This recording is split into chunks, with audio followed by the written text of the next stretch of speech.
వేములవాడ శ్రీ రాజరాజేశ్వర స్వామి దేవస్థానం ఆధ్వర్యంలోని తిప్పాపురం గోశాలలో పరిమితికి మించి ఉన్న కోడెలు, ఆవులను పంపిణీ చేశారు.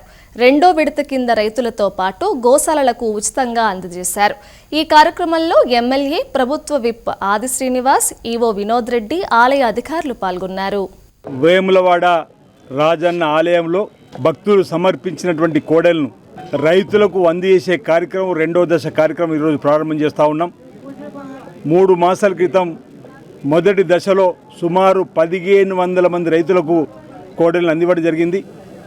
ప్రస్తుతానికి 500 కోడలు నిలువైన సందర్భంలో సుమారు 400 కోడెలను రైతులకు అందజేయాలని చెప్పిన ఒక నిర్ణయం తీసుకొని నిర్ణయం మేరకు ఈరోజు కోడెల పంపిణీ కార్యక్రమాన్ని రైతులకు అందించే కార్యక్రమాన్ని చేపడుతూ బాపట్ల జిల్లా పిట్టలవానిపాలెం మండలం చెందోలులోని శ్రీ బగలాముఖి ఆలయంలో శ్రీ వెంకటేశ్వర హోమం జరిగింది.